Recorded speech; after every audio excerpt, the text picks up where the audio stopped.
Je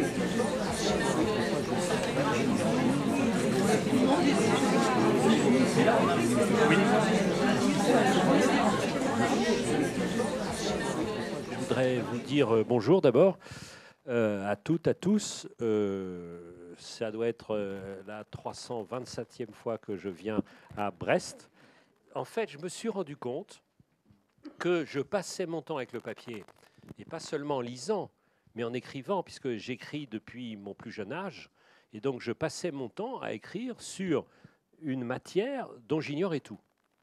Alors, je me disais, en même temps, il faut apprendre. Quel est mon compagnon, qui c'est mon compagnon.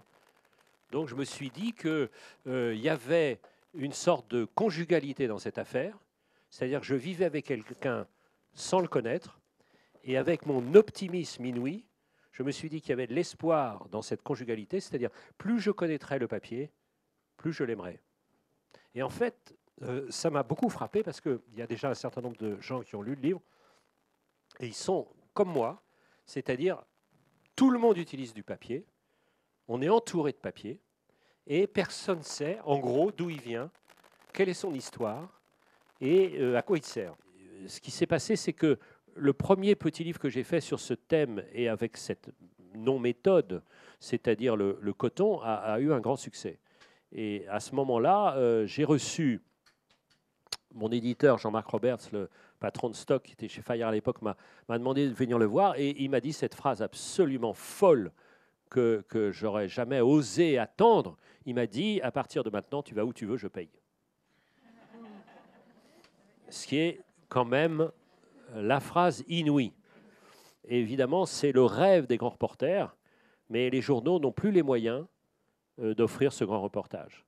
Et les grands reporters, maintenant, sont en fait plus des écrivains ou des gens qui ont des sources de revenus, ce qui n'est pas mon cas. Et donc, c'est l'éditeur qui me finance comme ça ces voyages, parce que c'est des voyages assez nombreux, puisque j'ai donc été en Chine, j'ai été au Japon, j'ai été à Sumatra, j'ai été partout en Europe, j'ai été en Amérique latine, j'ai été au Canada, j'ai été dans beaucoup d'endroits dans la Russie, etc. Et donc, c'est une merveille de pouvoir aller là-bas et de rencontrer avec une méthode qui, encore une fois, n'est pas une méthode, qui est extrêmement simple. C'est un lieu, une personne et un problème particulier. Vous voyez, est-ce que c'est le recyclage? Alors j'essaye de trouver à quel endroit. Est-ce que c'est la déforestation? Là, je vais à Sumatra et je me fais aider par le représentant local du WWF. Est-ce que c'est le gigantisme et l'eucalyptus? Et je vais visiter une petite plantation d'eucalyptus de 617 000 hectares au Brésil, 617 000 hectares, donc, enfin, etc. Enfin, c'est une chance inouïe. Et comme les gens continuent à me suivre, donc je suis très joyeux parce que ça veut dire que je vais pouvoir continuer, tant que j'aurai des forces, à me promener. Et parce que j'ai un grand sens commercial, je peux dès maintenant vous annoncer le titre du prochain, parce que je pense que vous allez me poser la question.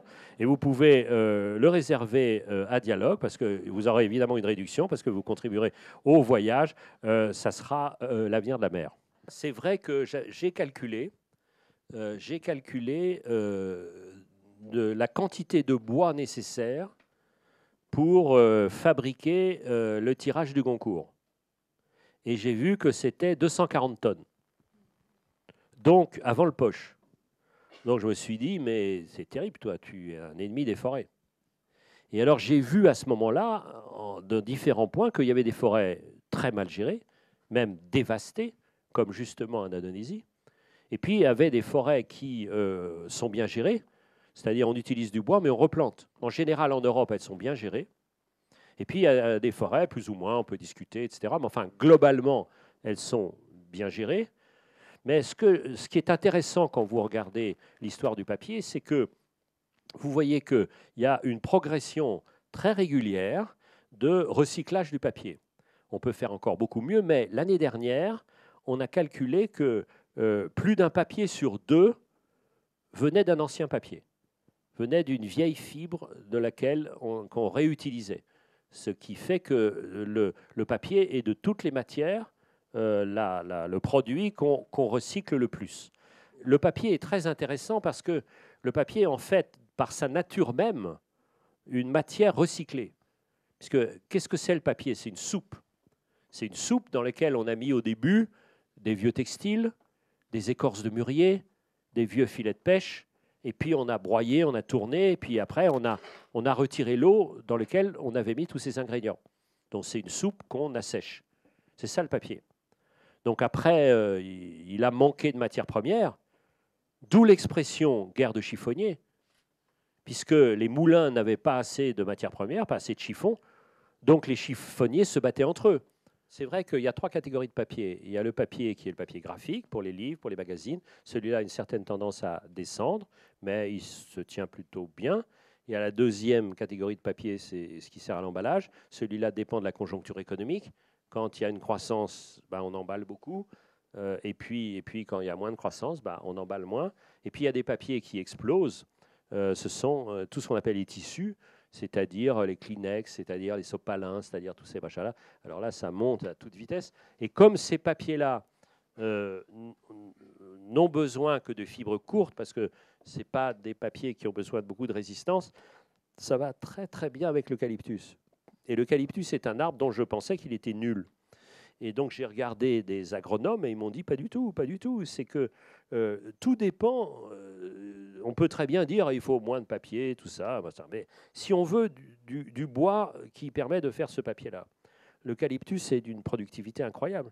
Et pour la quantité de bois fourni, l'eucalyptus pompe beaucoup moins d'eau que le chêne. Donc c'est ça qui est intéressant. L'eucalyptus, pour vous dire, l'eucalyptus, il pousse à 25 mètres en 5 ans et 2 mois. Donc, j'ai vu dans cette démesure brésilienne, mais bien gérée, j'ai vu dans cette démesure brésilienne une nurserie pour les centaines de milliers d'hectares, une nurserie seulement de 17 hectares. Et on faisait pousser chaque année 90 millions de petits eucalyptus. Donc, on est dans un univers qui n'a rien à voir. Alors, avec des rendements fous, parce que dans nos landes à nous, qui sont aussi bien gérées, et il ne faut pas croire que c'est tout le bois des landes, par exemple, qui va dans le papier. C'est-à-dire, le meilleur du bois va dans les scieries, ce qu'on appelle le bois d'œuvre. Pour le papier, ne va que le haut, le bas, et puis tout ce qui va autour, parce que les planches, c'est, comme vous savez, rectangulaire. Donc tout ce qui est le bois, il est rond. Donc ce qui a la différence entre le rectangulaire et le rond, ça donne le papier. Le papier a une apparence fragile. Mais quand il n'y a pas d'humidité, et ce n'est pas pour rien qu'on a trouvé les plus vieux papiers du monde dans cette partie extrêmement sèche de la Chine, le nord de la Chine, où il y a plein de déserts. Donc j'ai vu des papiers qui dataient de 3 siècles après Jésus-Christ, on a l'impression qu'ils sont écrits aujourd'hui. C'est-à-dire il y a une sorte de résistance inouïe. Rien ne nous dit que nos réserves informatiques seront aussi bonnes pour la mémoire, premièrement. Deuxièmement, ceux qui regarderont un peu ce livre verront ce que c'est que des manuscrits de recherche, et des manuscrits au sens plein, c'est-à-dire écrits à la main. Et je cite ici, je reproduis une des pages de carnet scientifique de Pasteur. Pasteur, Dieu sait s'il a fait des recherches dans les domaines les plus divers, et il y a ce moment très bouleversant de juillet 1885, où il vient de recevoir le jeune Joseph Meister, qui a été mordu par un chien enragé, et il décide de le traiter. Et on voit, jour après jour, le récit de l'expérience. C'est-à-dire, on lui inocule, jour après jour, de la moelle de lapin de plus en plus contaminée, plus en plus violent, et on voit les réactions du jeune Joseph Meister. Et on voit son angoisse, son espérance, les malaises du jeune, etc. Donc, on est en direct dans l'expérience même de la première des vaccinations, et donc avec toutes ces angoisses. Si vous avez un tapuscrit, enfin quelque chose qui est tapé plat, vous n'êtes pas dans l'intimité de la tête de quelqu'un. Évidemment, on va... le numérique, c'est formidable, on peut se promener, on a le iPad, la lecture est vraiment confortable, on peut faire des tas de choses, etc. Et je me disais, au fond, c'est vraiment l'exemple même de ce que c'est que le progrès. Et c'est là où je me suis souvenu d'un livre magnifique de Cher Hamidou Khan, c'est un Sénégalais qui parlait au moment de de la colonisation, de la liberté, de cette modernité qui arrive sur l'Afrique. Et il parle de l'aventure ambiguë. Et il a cette phrase qui est vraiment, pour moi, très profonde. Il dit ce que nous allons apprendre vaudra-t-il ce que nous allons oublier? Et c'est ça le progrès. C'est toujours une aventure ambiguë. Quid du libraire dans 10 ans quand, selon toute probabilité, les livres de poche seront remplacés par des liseuses? Quelle est la rationalité économique pour les libraires, mais aussi pour les éditeurs? Parce que les éditeurs gagnent beaucoup d'argent sur les livres de poche. Que va devenir un éditeur qui, à mon sens, devra choisir dans cette montagne d'informations et de propositions qu'il y a sur le net? Que va devenir un auteur qui va évidemment être piraté, exactement comme les musiciens, quand il y aura des liseuses assez efficaces, etc., etc. Donc on est en 1788. On est dans un nouveau monde. Je ne crois absolument pas que le papier va disparaître complètement. Comme d'habitude, il y aura la cohabitation entre le numérique et le papier, je le crois. Certains livres commencent déjà à disparaître. De moins en moins de gens achètent des encyclopédies papier.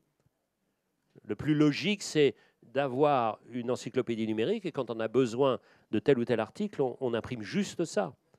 Moi, j'ai été longtemps conseiller d'État, donc juriste, et les codes juridiques, par définition, sont illisibles parce qu'on veut bourrer. Donc, il y a 8000 signes par page et toujours un décret de retard. Donc, il vaut mieux aussi avoir un abonnement, etc. Mais d'autres, ce geste-là d'ouvrir, et avec les deux mains, je ne peux pas parce qu'il y a un micro, mais avec les deux mains, ça tient quand même du recueillement. On est là, enfin, il y a quelque chose d'assez irremplaçable qui tient du recueillement. Et ça va obliger les éditeurs à faire des livres plus beaux.